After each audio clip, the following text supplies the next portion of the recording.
Number 25 of the House of Commons Standing Committee on Health. Today we meet for 2 hours to study the subject matter of Supplementary Estimates A with Minister Duclos and senior officials. Today's meeting is taking place in a hybrid format pursuant to the House Order of November 25th, 2021. Everyone here who's participating is quite familiar with the preliminaries, so I won't belabor those points. Just a reminder not to take screenshots or photos of your screen. The proceedings will be made available via the House of Commons website. In accordance with our routine motion, I'm informing the committee that all witnesses have completed the required connection tests in advance of the meeting. A couple of things before we introduce our witnesses, colleagues. First, the minister has a hard stop at 5:15. And secondly, I want to remind members of this. Traditionally, the witnesses are allowed to spend as much time answering the question as the questioner has taken to pose it. If necessary, I'll be enforcing this. So, Minister, if you go on longer than the question, you can expect to be interrupted by me or by the person who posed the question. Members, if you cut the witness off before they've been afforded as much time to answer the question as you have asked it, you can expect me to intervene and allow for the witness to answer. I'd like to welcome our witnesses who are with us this afternoon, starting with the Honourable Jean-Yves Duclos, Minister of Health. Mr. Chair? Yes, Mr. Barrett. My apologies for the interruption, Chair. I'm just wondering that since the Minister is with us for a shorter period of time than I expect the departmental witnesses, is it possible to have the Minister's opening remarks only so that we can put our questions to the Minister, and then following his departure, hear the opening remarks from departmental officials if they were planning on giving them? Absolutely. From the Department of Health, we have the Deputy Minister, Dr. Stephen Lucas. From the Canadian Food Inspection Agency, Dr. Siddiqa Mithani, President. And from the Canadian Institutes of Health Research, Dr. Michael Strong, President. And from the Public Health Agency of Canada, Dr. Harpreet Kochhar, President, and Dr. Teresa Tam, the Chief Public Health Officer. Thank you all for taking the time to appear today. We are going to begin with opening remarks from Minister Duclos, followed by questions for Minister Duclos. We'll defer the statements from the other witnesses until Minister Duclos has departed. Minister Duclos, I hope you're feeling okay. I understand that you've recently been diagnosed with COVID, so thank you very much for being with us. You now have the floor. Merci beaucoup, Monsieur le Président, et je vais effectivement tenter d'être très court dans mes remarques initiales. And I would like to start by thanking I'll be quite brief. the opportunity to appear before you today to speak about the supplementary estimates as they regard the health portfolio. As you mentioned, I am accompanied by a great team of officials, the highest ranking officials that there can be on the health portfolio. The DM Lucas, the president of the agency, Dr. Kochhar, Dr. Tam, Chief Public Health Officer, Dr. Mithani, president of the CFIA, and Dr. Strong, president of the CIHR. Je vais commencer brièvement par... Briefly, a few words on the current fight against COVID-19 and the importance of continuing this fight. When Minister Bennett and myself appeared before you a few weeks ago, the epidemiological situation was critical. Although there has been a resurgence due to variant BA2 in the following months, throughout the country, we note, thankfully, over the last few weeks that there's been reduced spread in most regions. The positive rates in lab tests have also decreased, and although hospitalizations remain high and variable throughout the country, the likelihood of grave illness has decreased in most regions. estimates I am presenting today, we have refined our plans further to better support our mandate priorities as we move forward. In total, we are seeking just over $1.54 billion on behalf of the health portfolio, which includes Health Canada, the Public Health Agency of Canada, the Canadian Food Inspection Agency, the Canadian Institute of Health Research, and the Patented Medicine Prices Review Board. Of these 5 organizations, only Health Canada and PHAC are seeking additional resources through these supplementary estimates. Let me start with Health Canada. A $20 million net increase in the subs A, meaning a total of a bit less than $3.9 million. This proposal involves the Safe Restart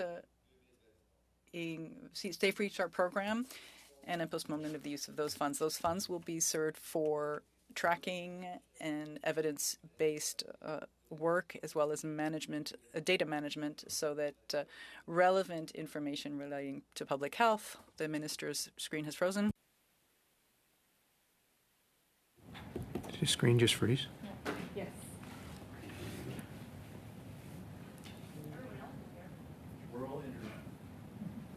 He's in Quebec City.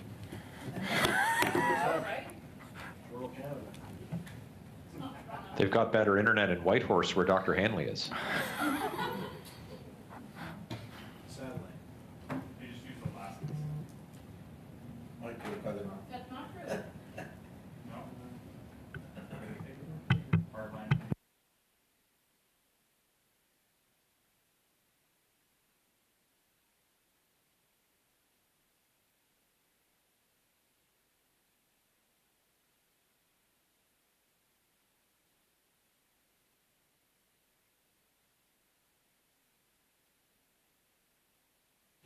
Yeah. We're going to suspend and see if we can get this resolved. The meeting is suspended.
exactly where you got cut off. But I suggest we turn straight to question because I've tried my best to be as quick as possible, but obviously I used some of the time. So I'm sorry for that, but being in confinement, it's hard to have people around me to set up the appropriate network and make the appropriate connections. So I'm sorry for that, but we'll turn back to you, Chair. Understood. Thank you, Minister. We're going to begin with rounds of questions, starting with Mr. Barrett for 6 minutes, please. Well, thanks very much, Chair, and I do thank the Minister for joining us today. And Minister, I just want to express you my best wishes for good health and recovery following your having announced that that you've come down with COVID. But you look great. And I'll offer that as a statement and not a question. But I do have a question with respect to COVID mandates. And two questions. One is, what are the metrics that are currently being used to keep the mandates in place? And so we'll start with that first question, sir. You're muted, Minister. Thank you for your kind words, and data is a great question. Let me just point to the fact that although we would all like COVID to be ended, over the last 5 months, between January and May, we have had 10,000 people losing their lives and 60,000 hospitalizations, which is much larger than before pre-2022. So the rates of hospitalizations and deaths, unfortunately, have increased over the last few months, and we are following that closely.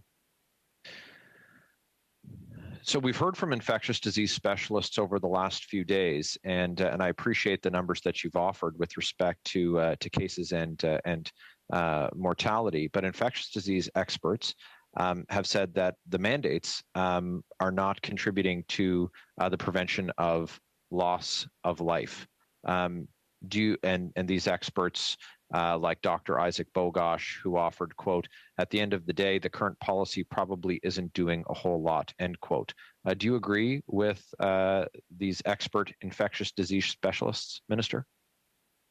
Experts do indeed point to what you allude to, MP Barrett, which is the fact that we need to use all tools available. This is obviously a disease which can be serious, but it's also a disease that can be prevented. It, by definition, being a communicable transmissible disease, it can be stopped. At least the incidence can be reduced through all sorts of tools, including vaccination and other ones as well. So we've seen that and heard again from infectious disease specialists that the policies that are in place lag the science. And we know that uptake on what is currently known as full vaccination is exceptionally high in Canada. But we all now also have naturally acquired immunity in addition to that first and second dose that an overwhelming majority of Canadians have received, as well as approximately 50% of Canadians that have received third doses.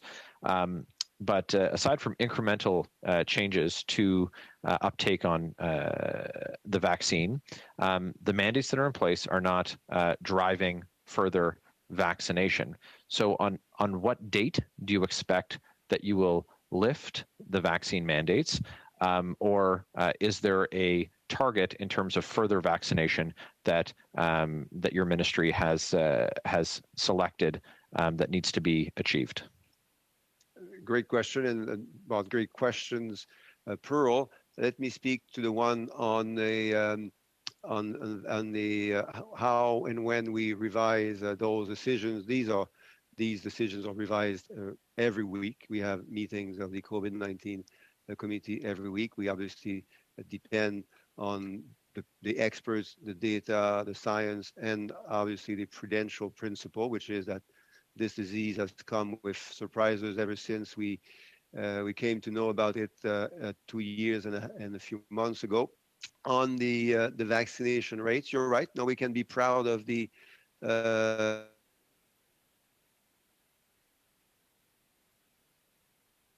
in terms of the third rate the third dose, which is essential according to all experts to protect us against a continuation of COVID-19. So, Chair, there was a bit of an interruption in the minister's connection there, so I didn't hear the complete answer. But I'm going to continue. It looks like it's restored. So, as we don't have, we haven't been provided, Canadians haven't been provided with a further target. We have heard that a date for mandates with respect to the border for when they will expire. Do you expect that they will be extended, and what is the data that specifically that's being used to justify an extension or a termination of that mandate that's currently set to expire at the end of this month?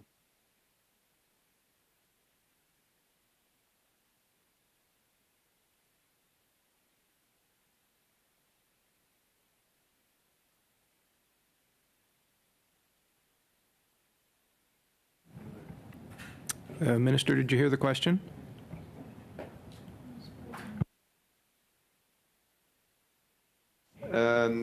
I think I heard it. I'm again sorry for the problem is on our side. I'm sure the internet connection is fine on your side. It's probably this particular place's connection which is weak. But I think I heard the most of the question from MP Barrett, and as we said, the timeline is reviewed every week, so it could be any time. It could be later, and that depends on the evidence and the advice that is provided by experts within PHAC. If obviously you might want to speak to Dr. Tam eventually, because she will have more precisions on the type of regular meetings that she's having with her own officials. Thank you, Minister Duclos. Mr. Barrett. Mr. Van Koeverden, please, for 6 minutes. Thank you, Mr. Speaker. Mr. President, I should say, sorry. And just to flag to the clerk, I don't think that the phone lines are working. I'm on it. Okay, sorry to reemphasize that if it wasn't necessary. Thank you, Minister. I hope as well that you are feeling well. Our briefings and regular calls have been missing you, but you look healthy and strong, so good to see you in good spirits, and thank you for joining us despite feeling under the weather. I'd like to change the topic a little bit towards women's reproductive health, if that's okay. Our government has said from the very beginning in 2015 that we are a government that believes in access to safe and consistent reproductive health services, including abortions. And although abortion has been legal in Canada for over 3 decades, many continue to experience barriers to access to safe abortions and female reproductive services. So, Minister, can you update this committee on what's being done to remove some barriers to services and offer some accurate reproductive health information for Canadians? Thank you, Adam. As you say, it's both about rights, access, and therefore barriers. So the rights of women to have the proper, the adequate, the timely health, reproductive and sexual services, those rights I think are well understood and very much supported by Canadians, I think of all horizons. That being said, the actual access to those services varies still in 2022, which unfortunately puts at risk the safety and the health of many women across our country. And therefore, that's why we announced, in fact, just recently, just 3 weeks ago, I believe, an important investment in community organizations, local and national, to help women with information, guidance, support, true information and appropriate guidance for the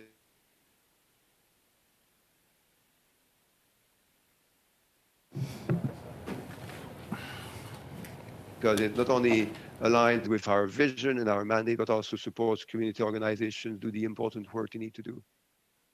Thank you, Minister. In with respect to the time that we have allocated, I might recommend that you go off video for us so that we can continue to hear your answers without any other interruptions, if that is okay with the clerk. I think it might satisfy the chair, perhaps. I don't know. Usually it's typical that we ask people to be on camera when they're speaking, but it's possible that turning off your camera will improve the connection a little bit. Yeah, I have no objection, but I'd leave it up to each individual questioner if they want them to turn it back on. So, Okay. Okay. Do I have some time left, Mr.?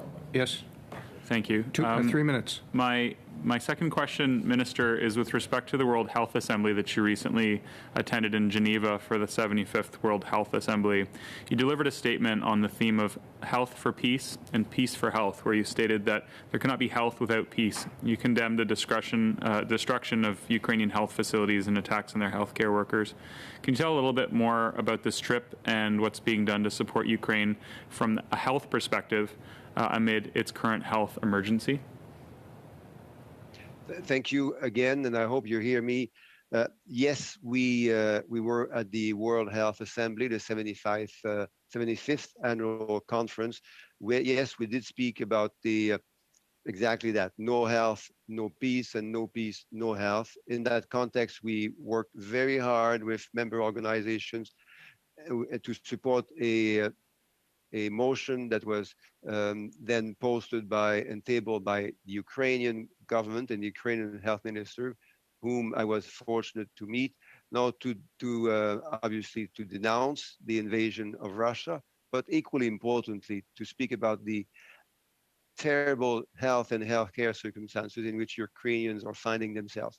And on behalf of all Canadians, I offered the Ukrainian health minister, our unwavering support and full commitment to working with them to look after the health and healthcare of their citizens. Thank you, Minister. I appreciate the answers, and I'll cede my remaining time to the chair. I hope you get some rest. Well, thank you very much, Mr. Van Koeverden. Suite, Monsieur Thériault. Mr. Thériault, welcome back to the committee. You have the floor for 6 minutes. Thank you, Mr. Chairman. Welcome to the Minister. I hope he feels better soon. We're always pleased to have him here to answer questions. We will be happy to see him in the House when he has recovered. We are in favor of diversity in all fields, but I want to focus on something else. Let's talk about labeling for beef. Recently, we heard that Health Canada was going to change labeling for ground beef relating to trans fats. We understand that artificial trans fats are harmful to our health, but do you not think that tagging a product to indicate what's in it that is naturally occurring is overdoing it and harmful to producers? The same meat that is not ground, the same type of beef that is not ground, would not include that information. And the truth is that the scientific information on trans fats in naturally occurring in these products is not at all similar to what would happen in the case of artificial products. That's an excellent question, Mr. Thériault. Allow me to say that these recommendations and decisions are based on a specific scientific analysis carried out by Health Canada, which is the regulatory agency, but it's also based on a lot of collaborative work done with external, outside of government experts. I would ask my Deputy Minister Lucas to tell you a little bit more about how that's done, and if there is anything more specific relating to ground beef, perhaps he could give you that information. As to how that's done, I mean, I'm not that interested in that, frankly, but I'm more interested in why, in your opinion, for butter, for dairy, that doesn't seem to be a tagging or labeling a problem. But in the case of ground beef, there seems to be an issue here. What do you have to say as the minister responsible for this? Do you not think it's a bit excessive? Comme on disait, as I was saying, This is a process that's based on scientific analysis, and it's a process relating that is the outcome of discussions between a number of experts. Of course, the objective is to have a light hand while protecting Canadians' health.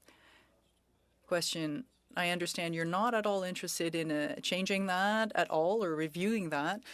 Now let's focus on something else. There's a question that I asked you last time in the month of March at the committee. You said that there would be upcoming announcements as to the Cannabis Act, the review of the Act regarding medical use or production for medical uses and consumption. It's well known that Health Canada provides licenses or permits to essentially producers who are involved in organized crime. Causes a host of problems for people in regions. When are we going to stop this support of these illicit activities? When will you change the legislation to solve this problem once and for all? We spoke about this a while ago. Yes, indeed. The Act is under review. The Deputy Minister, of course, will be able to provide further clarification. It's really important to remember that there's a major exercise underway that I really am focused on, certainly with our officials. We want to make sure that the current measures, they might be revised, but at least the ones that we have would be well implemented. Question, it's a fact that people are offside the law. The doctors can issue permits for another province than their own over the internet without ever having actually looked to see who this person who is getting this license to produce their own cannabis. You said that you might have some changes to announce. Do you have any changes to announce in this regard today? Just a few days ago, I saw this. I mean, I did ask for regular reviews of this. The Deputy Minister can provide further information. I've seen significant progress in this area with respect to results and action. Deputy Minister Lucas will be able to give you some examples of this. Results? Well, I'm more than happy to hear that. I'd love to hear about the results. For instance, we can provide, shortly from what I gather, because I did see the documentation recently, we could provide detailed results as to everything that's been done, the results achieved, and what remains to be done. Because as you said, there still always is some work to be done in this area. One example would be a significant number of validations or checks done by Health Canada, and second, several of these licenses were revoked, or perhaps there was a break in issuing the permits by Health Canada. In light of the considerations you raised, thank you, Minister. Thank you, Mr. Thériault. Please, for 6 minutes. Thank you, Minister. I join with my colleagues in wishing you a speedy and full recovery. Thank you for being here. Minister, COVID-19 has exacerbated existing healthcare challenges. It's put immense pressure on overburdened facilities, increased backlogs, and pushed healthcare workers to the brink of exhaustion. And I think it's fair to say there's widespread agreement that Canada's healthcare system is under serious strain, if not crisis. There's also unanimity among provinces and territories that we need long-term stable increases to the Canada Health Transfer, and that's urgently needed. What is your position on Canada Health Transfer increases, and when will you meet with the provinces and territories to work out an agreement? A great question. Let me answer it in two ways. First, about what we have been doing and what we are doing. In terms of concrete actions, you will remember Budget 2022, which announced important investments on health and human resources. For instance, the $115 million over 5 years, I believe, to facilitate the approval of foreign credentials, which would lead to 11,000 new healthcare workers per year being able to use their talent to serve Canadians and patients. Second thing is the $26 million over 4 years for loan forgiveness to rural nurses and doctors to support them when they work in those more remote communities. Second thing is I speak to my colleagues almost every week. We had a health minister meeting just I think this week. I think it was on Monday. So we speak to each other very often, and for exactly that purpose, which you say, Dr. Don, MP Davies, that we need to. Thank you, Minister.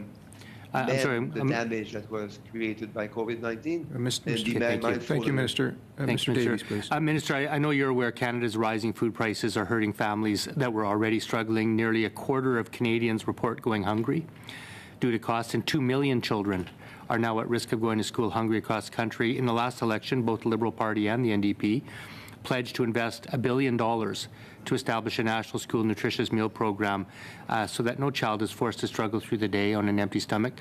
Can you confirm when this funding will be in place? I heard a third of your question. Sorry, Mr. Davies. I think you spoke about the school nutrition program. Yes, and the $1 billion pledge in the Liberal platform and the NDP's. Can you confirm when that? I know that money's not in the supplemental estimates for the budget. When will that money be expended?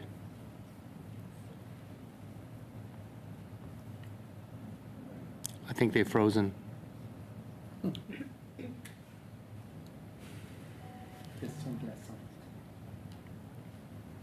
Mr. Chair? Yes, he's back. I hope my time has been frozen. It's my side of the internet, certainly. So the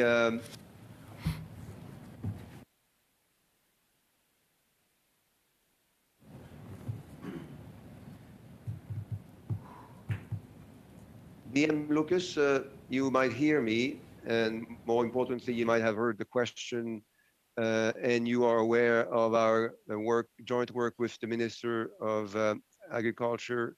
Would you like to provide a brief statement on that? Thank you, Minister Duclos.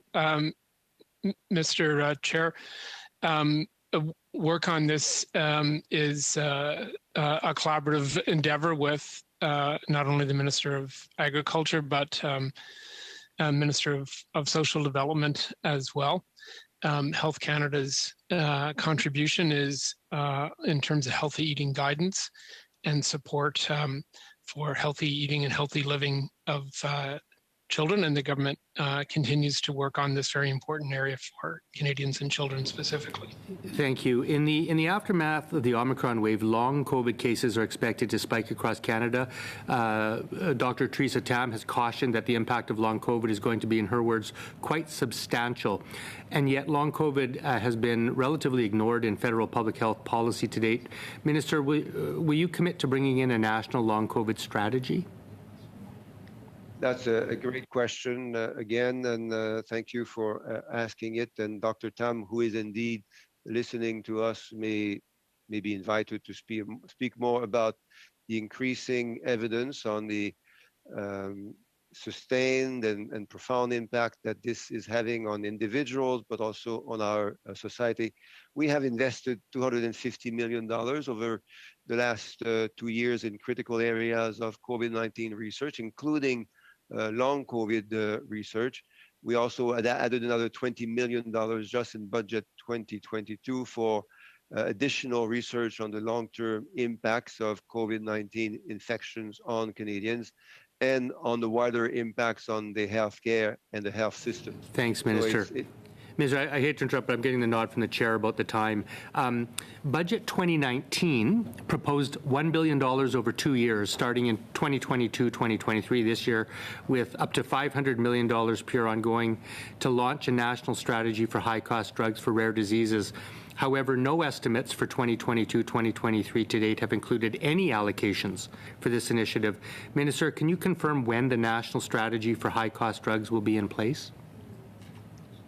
It is indeed true that this is in the fiscal framework and budgeted, and therefore will be used exactly for the purpose that you said, which is to invest in research, in development, and the availability of drugs to cure rare diseases, be That is involving obviously a lot of partnership work with experts, and this is ongoing and going really well. And C, it's part of the overall pharmacare agenda, which is to make drugs not only existing but also available, and mostly and importantly available to those that need them the most, which are often Canadians with no or little ability to pay for those drugs. Thank you, Minister. And Mr. Davies. Next, Mr. Lake, please, for 5 minutes. Minister, you ran on a platform 9 months ago that committed that, quote, a re-elected Liberal government will commit to permanent ongoing funding for mental health services under the Canada Mental Health Transfer with an initial investment of $4.5 billion over 5 years. Do you still stand by that commitment? That's a good question to ask to the first ever Minister of Mental Health and Addictions in the history of Canada, my colleague Minister Bennett. I know she is working really hard. Minister, your mandate letter says that you are to, quote, work with the Minister of Mental Health and Addictions and Associate Minister of Health with support of the Deputy Prime Minister and Minister of Finance to establish a permanent ongoing Canada Mental Health Transfer. That's in your mandate letter. Minister, do you stand by the costing document from your platform 9 months ago on page 75 that promised for a Canada Mental Health Transfer $250 million in 2021-22, $625 million in 22-23? Do you stand by that commitment that you ran on just 9 months ago? Well, we certainly stand by the commitment to invest in the mental health of Canadians, and as you said, this is ongoing with my colleague Minister Bennett and others, as you rightly pointed out. I can also add is that this is part of something we've started to do in 2017 with a $6 billion investment. Minister, excuse me, sorry, I'm short on time. Minister, your platform committed 250 under the heading New Investments. Your platform committed $250 million for a Canada Mental Health Transfer in 2021-22 and $625 million in 2022-23. Why has that committed money that's already supposed to have been allocated, why is it not been allocated? So you're right, this is new investment, and this is not surprising because it's aligned with what I was going to say, with the fact that since 2017, we have already started to invest in the mental health and addiction services that Canadians need. Sir, can you confirm, is the $250 million and the $625 million, are you saying yes or no that money was money allocated in budget 2017? Yes or no? So we can confirm two things. First, the $6 billion, which is for the next 5 years in total. There's 3 for mental health and addictions and 3 for long-term care. And Sir, sorry, I know you love numbers, and I'm going to ask a very specific question on numbers. Point of order, $250 million. Vancouver, and go ahead. Given the difficulty with the hybrid system here, I would respectfully ask my colleague to allow the minister to answer the question. He hasn't been able to get a sentence out in his response. It's a fair point. You're cutting him off before he's been afforded the same amount of time you've had to pose the question. So if you could just be a little more patient, Mr. Lake, go ahead. And I'll try to be even more quick, but I understand that you're interested in what we're doing and what we are hoping to do. So what we're doing is exactly that, is $6 billion over 5 years. And we have committed to, and Minister Bennett will be able and glad to come back to you, I think, very soon for more details on that. Minister, you ran 9 months ago an election campaign where you promised people struggling with their mental health that there would be $250 million spent on a Canada Mental Health Transfer in 2021-22 and $625 million in 2022-23. Why have you broken that promise? What I can, again, speak to is A, the commitment, which, as you said, is quite clear. B, what we have done since 2017. And C, what I can also add is the significant increase from $45 to $49 billion in the Canada Health Transfer between now and next year, and then moving up to 51 and 53 and 55. So in 4 years, the CHT will have increased by 20%. Minister, I'll speak to letter A of the things that you just articulated there, the commitment you made. Why has that commitment been broken? As we said, the commitment has not been broken. In fact, it's complementary to other commitments which you have heard of and which I believe Canadians need to hear about as well. If the commitment hasn't been broken, can you please point us to any document that highlights where the $250 million for 2021-22 promised for the Canada Mental Health Transfer is, and any document that points to the $625 million promised in your platform for 2022-23 for the Canada Mental Health Transfer is. And if you don't have them right now, I would ask that you please table them with the committee. I can ask my colleague, Minister Bennett, to come to the committee or to send you that information. We work really well together, as you would expect and would hope, and I can make that request to her. Thank you very much. Thank you, Mr. Lake and Minister Duclos. Next, Dr. Pawlowski, please, for 5 minutes. Minister, I think, or it seems to me anyhow, part of managing the ongoing COVID pandemic and especially avoiding further need for shutdowns is doing better at getting out therapeutics for the treatment of COVID. Certainly, studies have shown Paxlovid to be quite effective if given early to high-risk people in preventing progression to more severe disease. Now, I think in the SUPs there is some extra funding for therapeutics. Can you tell me more about that in terms of how much money and for which therapeutics? Well, thank you very much, Dr. Pawlowski. Yes, Paxlovid has been a remarkable drug until now, as we know, and as you know more than most people.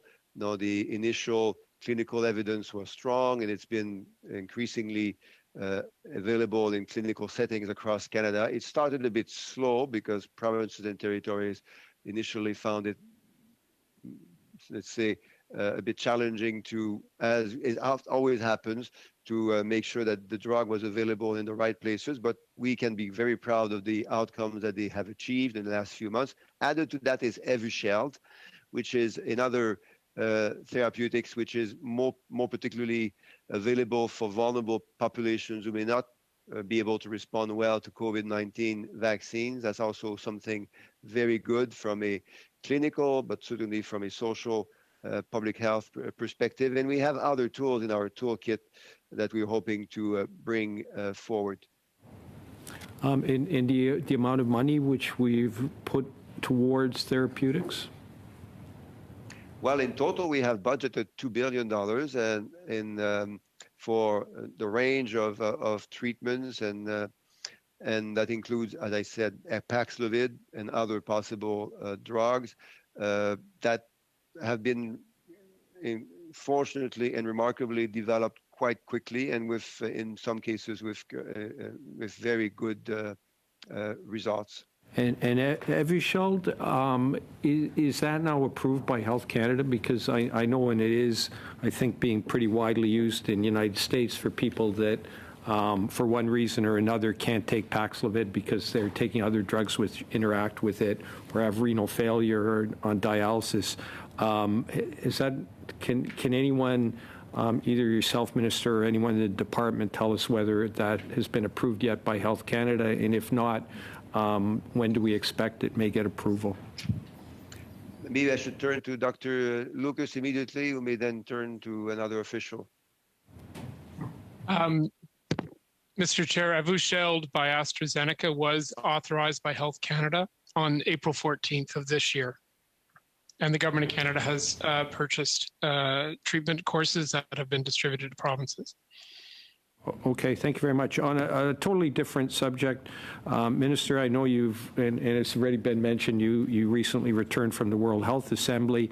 I understand that the World Health Assembly and WHO has embarked on writing a new treaty on control of infectious disease and also on revisions to the international health regulations.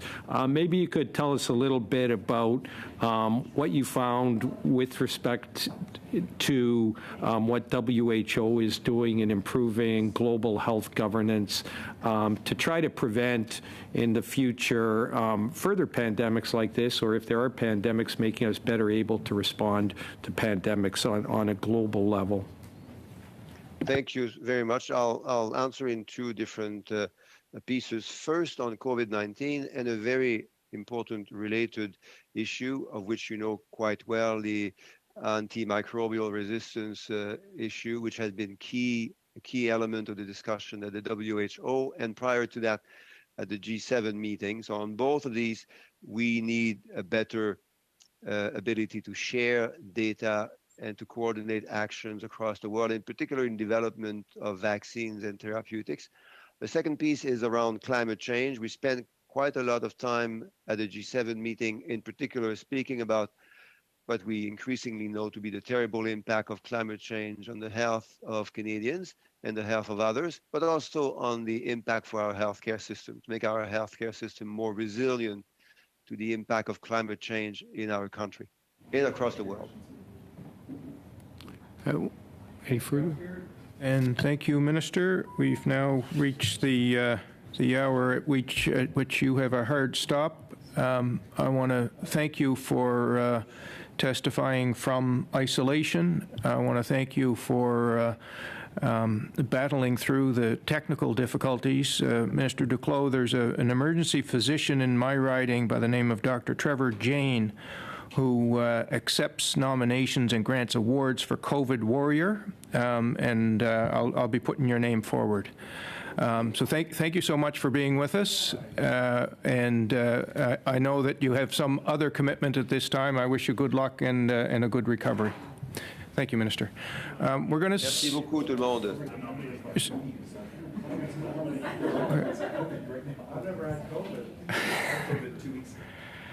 All right.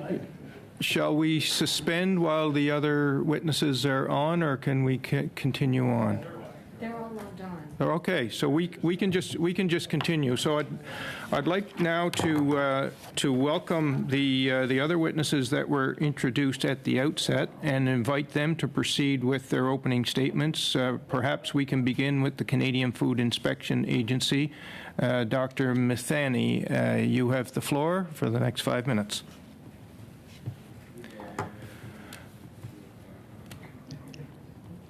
Thank you very much. Mr. Chair, I do not have any opening remarks for this particular session. Thank you. Okay, well, that leaves us more time for questions. The Canadian Institutes of Health Research, Dr. Strong, do you have some opening remarks for us? Thank you, Mr. Chair. No, I'm in the same as Dr. Mithani. I'm most happy to answer questions as they come forward. We're making remarkable progress. For the Public Health Agency of Canada, Dr. Kochar, are you ready to go right to questions, or do you have some opening remarks for us? Mr. Chair, again, I don't have any opening remarks, and I'll reserve the time for answering any questions. Thank you. Excellent. So, colleagues, I guess we can just continue on. So, on va commencer avec Monsieur Thériault pour 2 minutes. Mr. Thériault, 2.5 minutes. Thank you, Mr. Chairman. We know that when it comes to antivirals at this point, Paxlovid is the only one that's been approved. Last time around, I asked a question regarding Molnupiravir, which was that applied a while ago. Dr. Lucas said that was coming, it was coming, and it's been a few weeks now. What's happening? I'm guessing Dr. Tam would agree In my view, given the potential interactions and effects of Paxlovid, we can't really afford not to have a second antiviral that may not have the same problems as Paxlovid when it comes to interactions, etc., given that component that's in Paxlovid and not in the other drug. When will that be approved? Molnupiravir? We've been waiting for quite a while now. It's quite a while. Mr. Chair, I'll respond to the question. The review of Molnupiravir by Health Canada's regulatory. Excusez, Monsieur le Président, je comprends pas la traduction là. Donc, can you just hold on a second, Dr. Lucas? Peut-être les propos. Je peux répondre en français aussi. I could answer in French as well. Is the translation working for the folks that are on the English channel? Okay. C'est pas assez fort, c'est pas assez fort. It's not loud enough, says Mr. Thériault. You can start again, says the chair. Yes, Mr. Chair. The review by Merck for the antiviral Molnupiravir is still ongoing. The regulatory team at Health Canada uses Merck's data to do the review and to assess the risks and benefits of this antiretroviral on the basis of clinical studies, and the reviews are underway. Yes, but you said the same thing last time, that it was coming within the next few weeks, and now it's been, a few months since I asked the question the first time. What's the problem? What is the delay due to? Mr. Chairman, it's always important to make sure when approving a drug that its quality, effectiveness are high. The process is still underway at Health Canada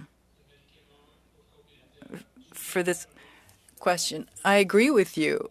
I'm not saying you should compromise on that, but it is a product that has been approved in a whole host of other countries the world over. Why in Canada can we not approve it within a regular timeline, a decent timeline? It's becoming indecent. We need two antivirals on the market that have different effects. Can you explain this? Is there a lack of employees at Health Canada? There must be some problem somewhere. It's been approved all over the place throughout the world. Mr. Chair, the review process is ongoing at Health Canada based on Merck data and in collaboration with other regulatory agencies like the European Medicines Agency and the Swiss Regulatory Agency. This is a process that is really important, and it is independent.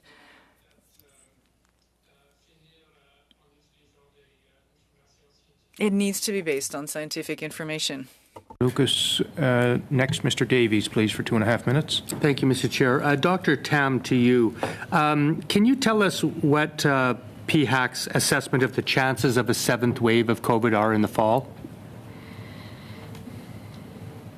Thank you for the questions, Mr. Chair. I think the pandemic is not over, and I think given the continuous evolution of the SARS-CoV-2 virus, we think that it's very likely that we will get some more viral activity in the future. And we can't predict exactly how big the next wave is, but I think we need to prepare. We need to prepare for the fall and winter season. Thank you. What is the current thinking of what the next virus will look like in terms of the mutation? It's very important that we continue to monitor the genomics, or genomic sequencing, and which is being done right now. The Omicron virus continues to undergo evolution. You've probably seen the various sublineages And in particular, right now, we're monitoring 3, BA 2.12.1, BA4, BA5, that has some immune escape properties, as well as increased transmissibility. Those variants could potentially cause an increase in activity. But even more importantly, we're watching out for some very different variants that may, just like Omicron when it first started, may have come from an immunocompromised host or even from animal sources. Those are even more concerning. And as yet, we can't predict that. That's actually can happen by chance. Thank you. Dr. Tam, what's the current thinking in terms of whether there's a significant difference in the ability to transmit COVID-19 between a vaccinated and unvaccinated person in Canada? And I'm thinking in terms of the Omicron variant that's prevalent right now. Just thank you for that question. And I think Omicron was a game changer, is a game changer. Prior to that, 2 doses of vaccine, for example, had a very high efficacy against infection and therefore transmission, as well as severe outcomes. When Omicron came along, 2 doses really waned over time in terms of protection and had a really decline over time to 20% or less after 6 months in terms of protection against Omicron. So it is an immune evasive variant, but 3 dose does give you a boost back up to 60% on average for protection against infection. And finally, Dr. Tam, many notable public health officers in this country at the provincial level have called for decriminalization of drugs as the proper health policy response to the overdose epidemic. What is your opinion on that as Canada's Chief Public Health Officer? The opioid and polysubstance crisis is a public health challenge, is a public health issue. We should not treat it as a criminal issue. So I think that the recent policy changes, and in particular what was happening in British Columbia just very recently, is, I think, one step in the right direction, but we should always treat it as a public health issue. Thank you, Mr. Davies. Thank you, Dr. Tam. Dr. Ellis for 5 minutes, please. Thank you, Mr. Chair. And just as a heads up, some policy questions, whoever might want to answer them. Unvaccinated travel on a federally regulated boat in Canada, is that permissible? Simple yes or no.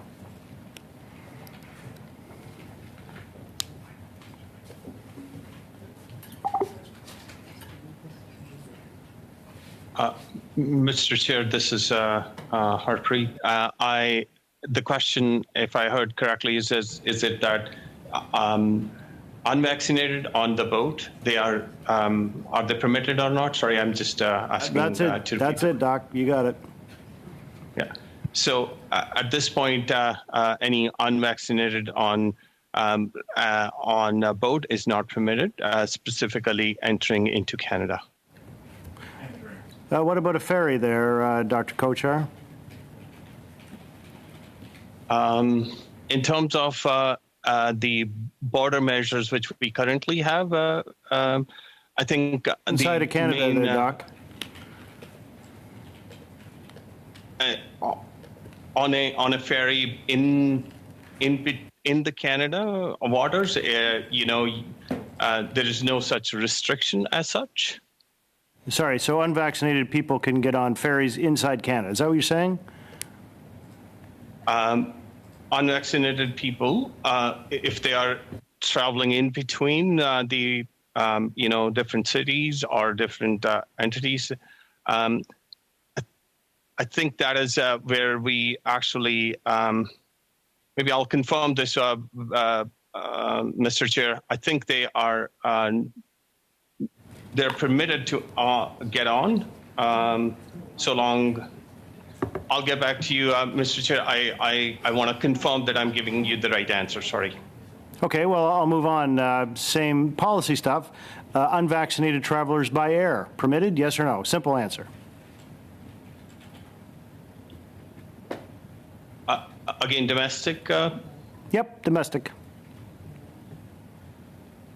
So on the domestic side, we don't allow the unvaccinated to travel on planes. Yeah, well, I guess maybe I'm a policy expert now, but oddly enough, you can get on a ferry inside of Canada unvaccinated, and you can get on a plane unvaccinated from remote northern communities. You can do that. So I guess this is going to make this very, very difficult for you to answer this question since you didn't know the policy, but how does the science apply Point of order, to Mr. other Chair. people that doesn't apply to these folks? Go ahead, Mr. Van Couverden. A point of order. Thank you. I think we'd all agree that we're fortunate to have officials here with us, and my colleague is addressing the President of the Public Health Agency of Canada. I think a little bit of respect is due. Thank you. On that point of order, Chair? Yes, go ahead, Mr. Barrett. Chair, on a quick review of the rules, Mr. Van Couverden's intervention is not a point of order. It's a point of debate. Thank you, Mr. Barrett. Dr. Ellis, you can take whatever advice you want from those comments, but you have the floor. Go ahead. Yeah, thanks, Mr. Chair. You know what? I just find it somewhat distressing that the head of one of Canada's agencies doesn't know the policies that his agency creates.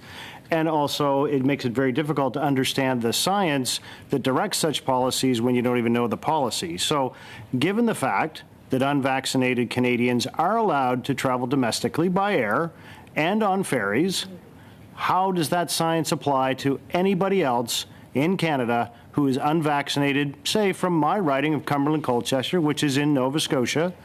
How can they not get on an airplane if certain Canadians can? What is the magical science that exists for certain people that doesn't exist for others in Canada? Please explain that to me, sir.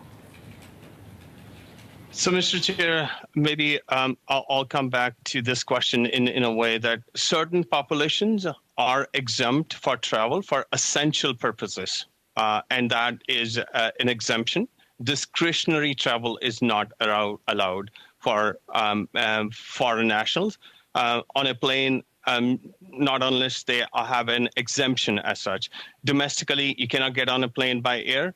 And that is the case. And if you have a right of entry internationally, you can get on the plane, and that too with a test, and then further day 1 day test as well as quarantine. So those are the main frame of the rules, Mr. Chair.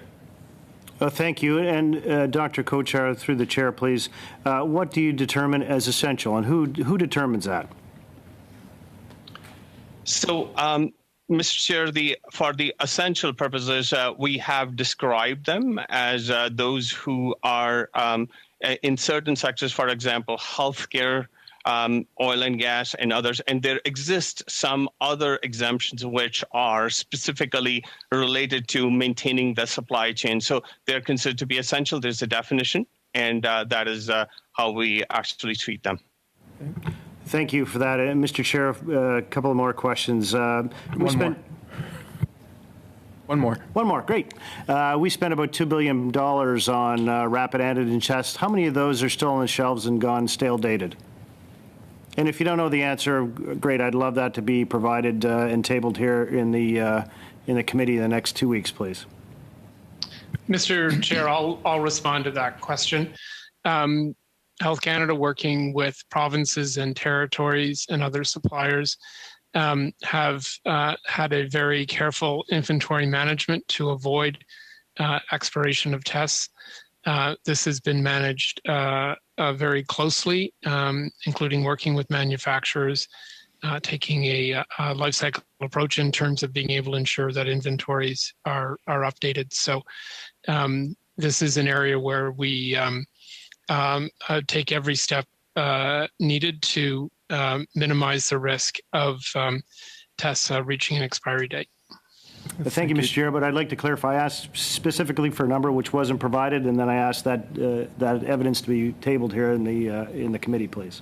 In 2 weeks. We can follow up, Mr. Chair, with specific evidence, but I stand by my response that every effort is taken in terms of the 600 million tests that have been acquired and distributed and used in Canada to ensure that they don't expire. Thank you, Dr. Lucas and Dr. Ellis. Next, Dr. Hanley, please, for 5 minutes. Good afternoon, everyone, and I want to thank all of the officials for appearing today. I would I'd like to start with Dr. Strong on the theme of long COVID, the state of research and the plans, what you see as the trends, where we're going, and what the plans are for long COVID. Yes, thank you, Chair, for the question from a member. It's a terrific question. We have, since the inception of the pandemic itself, invested funding through rapid response programs. In addition to that, the government has released, or will be releasing another $20 million directed specifically on long COVID. So an example of the type of work that's being done, $3.6 million went to understand the impact of long COVID on children, youth, and families in Canada. And it's really the foundations of what will begin to be a much longer study. We're also looking very carefully at mechanisms. Very little is known about how this actually occurs. So a lot of work being done and will be done as we go forward. Thank you. Thank you very much. And maybe to Dr. Lucas for on the clinical patient side in terms of support for long COVID. Given I think we're all worried about the burden that long COVID is proving to present with rates of 20, maybe 30% of COVID disease leading to long COVID syndromes, clearly concerning. I hear probably every week from my own constituents. So I wondered if you could give me a bit of the state of where we are with support and projected support for long COVID.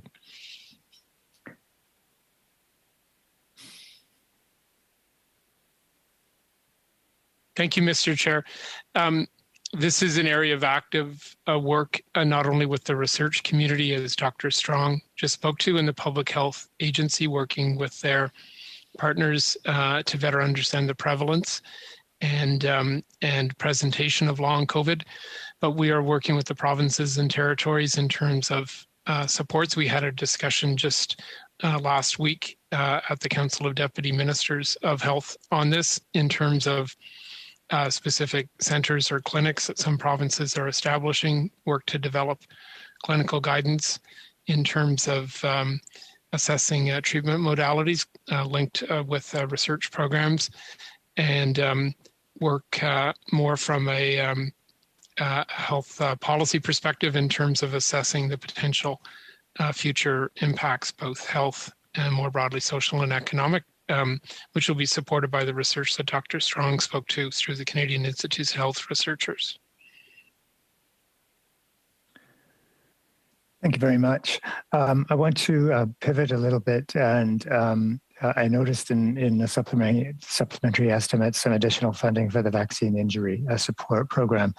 And maybe Dr. Tam, I wondered if you'd be able to provide us a little bit of an update on the initial few months of that injury support program being in existence, and how that may be or will be perhaps in increasing the confidence that Canadians have in our vaccine system.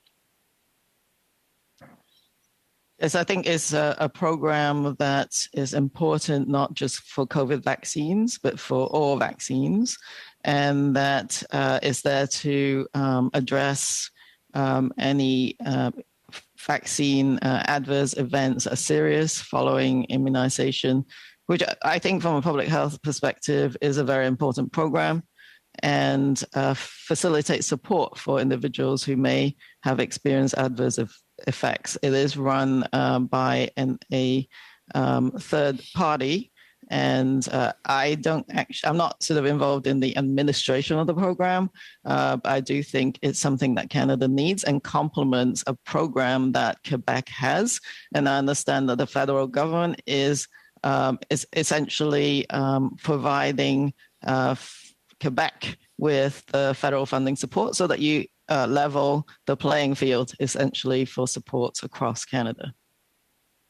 Thank you, Dr. Hanley and Dr. Tam. Next, we're going to go to Mr. Barrett, please, for 5 minutes. Thanks, Mr. Chair. Thank you to the officials for joining us for this portion of the meeting. I want to follow up on some of my questions to the Minister with the Public Health Agency of Canada with respect to the June 30th timeline and the restrictions in place at the border. Are you able to provide us today with the metrics that are being used to sustain or to allow those restrictions to expire at the end of the month, please? Mr. Chair, I think one of the things which I would say in essence is that we have metrics which we use regularly in terms of how do we provide advice. The guidance and advice is based on scientific evidence which is available on effectiveness, availability, and uptake of vaccines. What is evolving domestic and international epidemiological situation, and the effectiveness of other public health measures to keep the people safe. So there are a few of those metrics which are actually looked into in terms of the making sure that we have taken every reasonable precaution and to protect the health and safety. Yeah, I appreciate that, Doctor. What I'm looking for specifically is if you can provide what the goalposts are, so Canadians know when we've got the touchdown. So before we talked about a 2-dose series of the COVID vaccine, and we had wild uptake, very positive uptake on that. We haven't seen the same with a 3rd dose. But now with natural acquired immunity from Omicron, with the portion of the population that has had a 3rd dose, with the well over 80% of Canadians that have had a 2-dose series, are we talking about vaccinations as the metric that you're using, or is it about wastewater surveillance? Is it about hospital capacity? And what I'm looking for, instead of hearing what the basket of areas that you're examining are, do you have the numbers that you have advised that you're using to advise on? And if you have them, are you able to provide those to this committee? So, Mr. Chair, as I mentioned earlier, these criteria, as mentioned earlier, are the main ones which we use. Of course, we do take into consideration the wastewater surveillance. Of course, we take into consideration all the other factors which are mentioned. We are continuing to kind of look at that in a global epi context.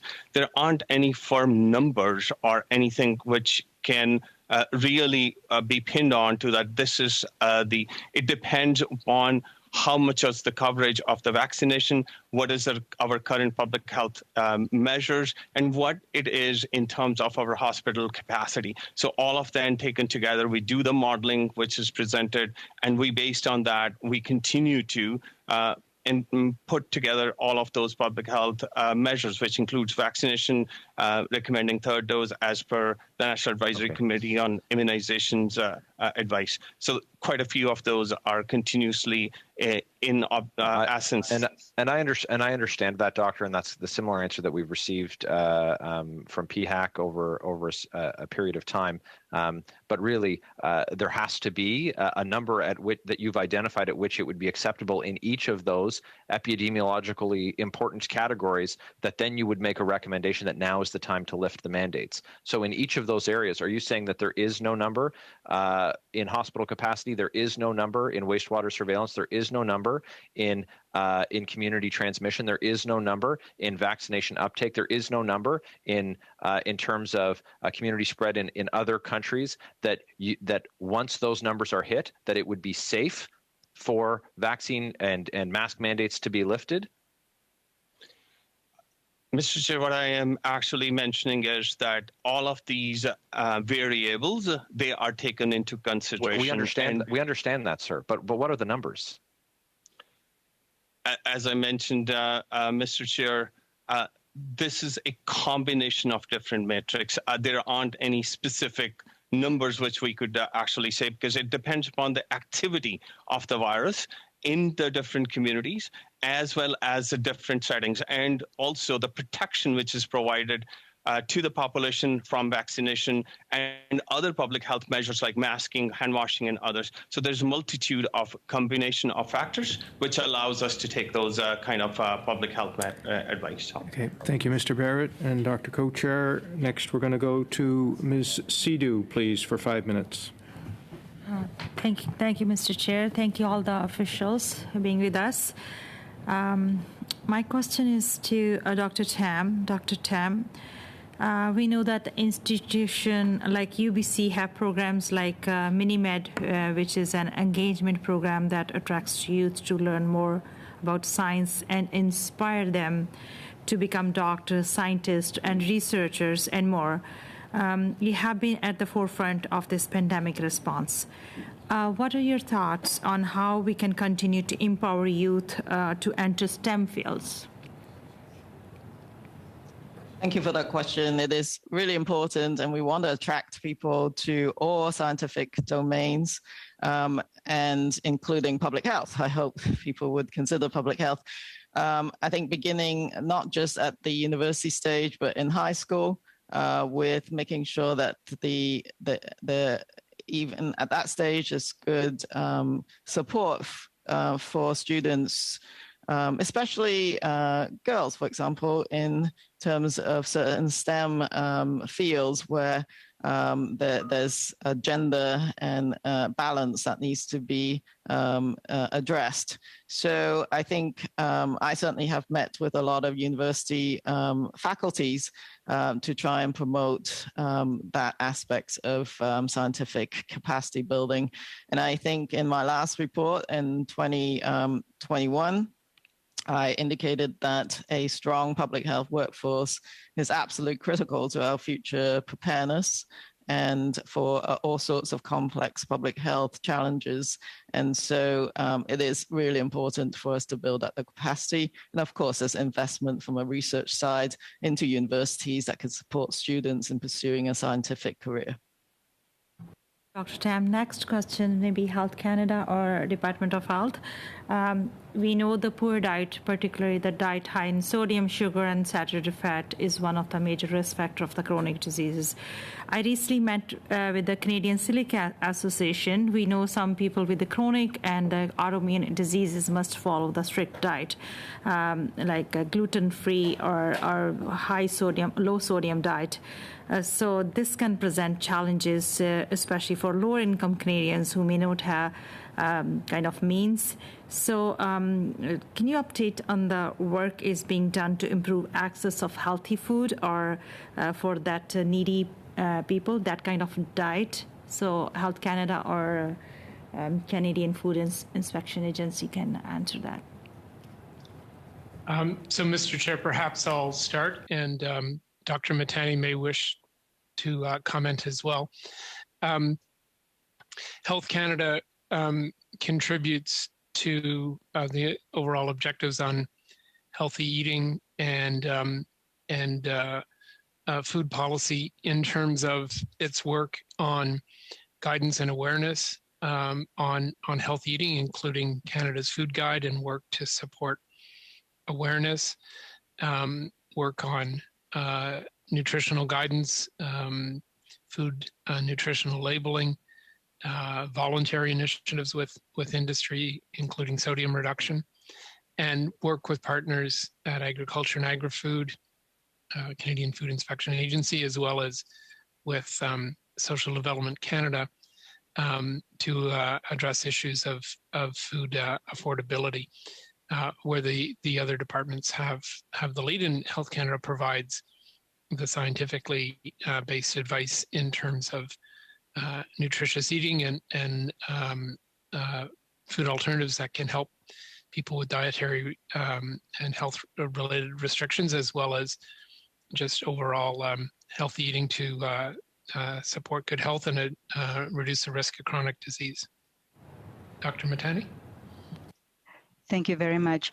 Thank you, Mr. Chair. And I think the only thing that I would like to add is that the role of CFIA would be really looking at the labeling issues with respect to food products. Our mandate is focused on food safety and therefore ensuring that undeclared allergens or issues with respect to food safety and risks for special populations are clearly looked at as we look at labeling of food.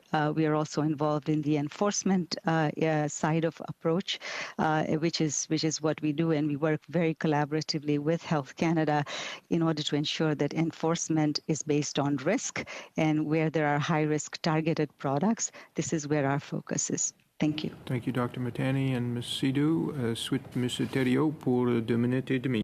Mr. Thériault, 2.5 minutes. Thank you, Mr. Chairman. In my discussion with the Minister as to the fact that people were circumventing the Cannabis Act, the Minister referred to Dr. Lucas being able to provide us documentation as to the measures taken and outstanding measures still to be taken. I would like that document to be handed or tabled before the committee. Then I have a question now on Bill C-5. It's something that was raised earlier on. Likely that bill that addresses the issue of drug abuse and other issues refers to diversion, or in other words, non-custodial type sentences, etc. That the issue is more to do with public health and is not strictly within the realm of the judicial or criminal law system. When you look at the example of Portugal, and when you look at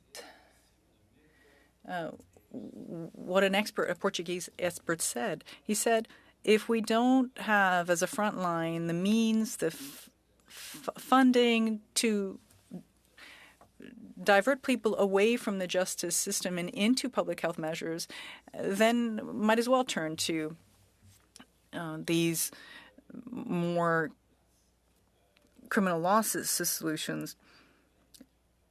Have you started these conversations with the provinces? There needs to be an increase in transfers to the provinces. There is a bill underway, but additional support needs to be available for frontline workers, people out in the field.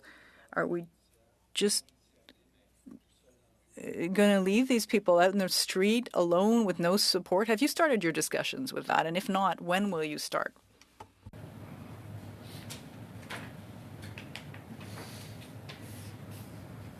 Monsieur le Président. Mr. Chair.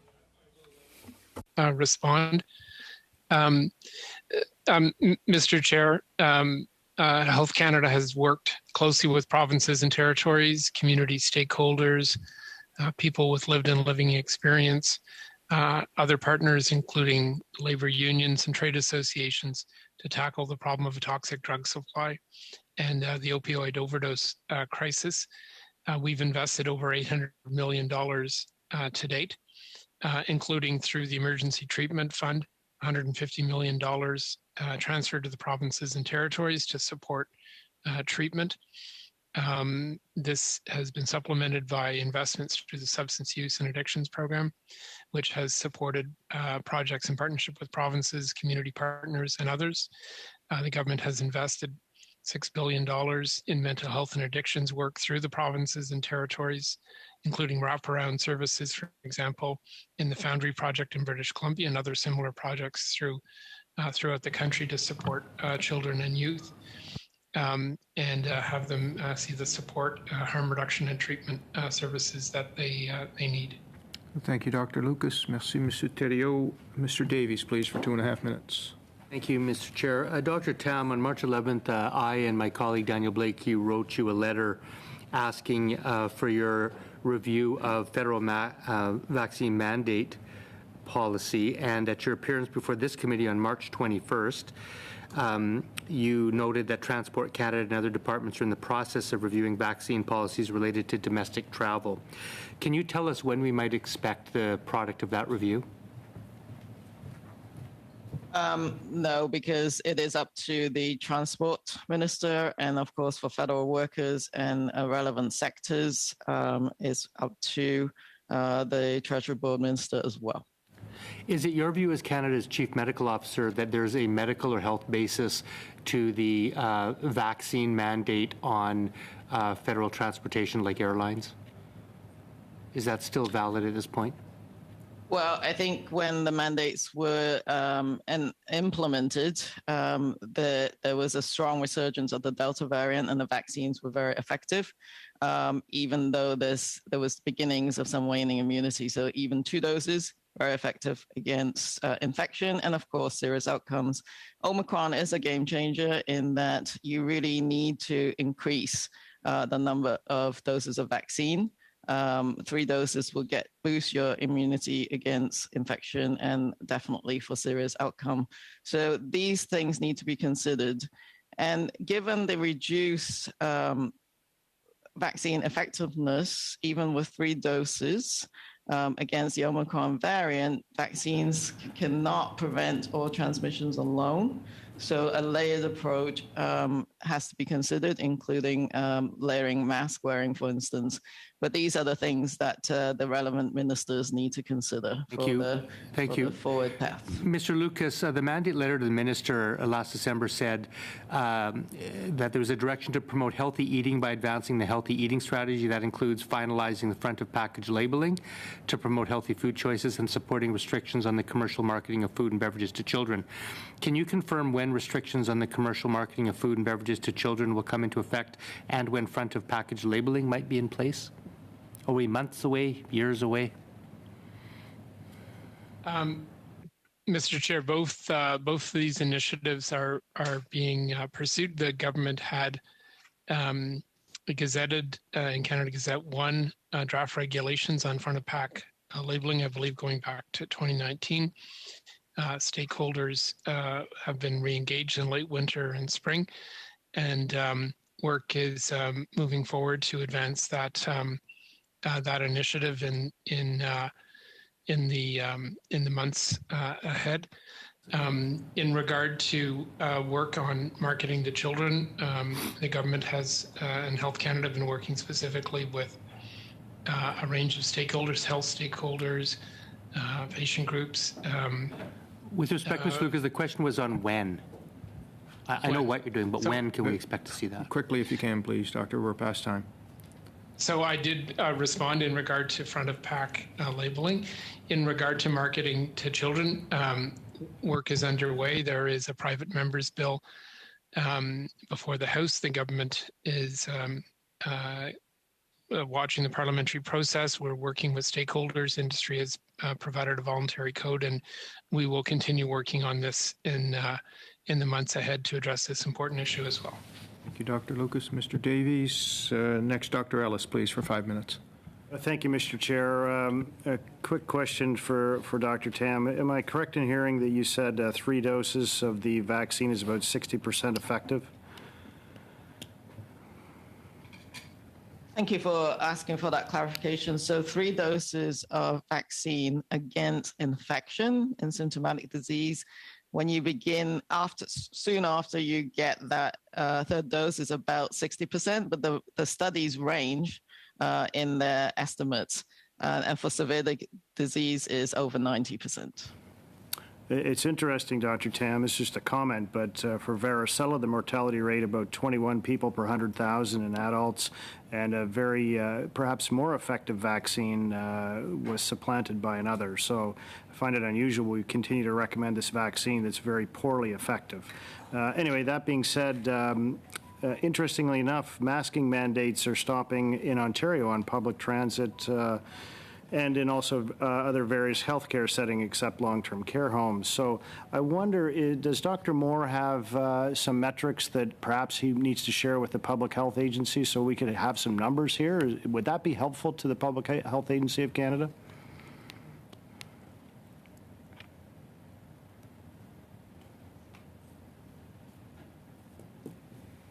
So I would answer that the requirements for domestic transportation is in the domain of the Minister of Transport.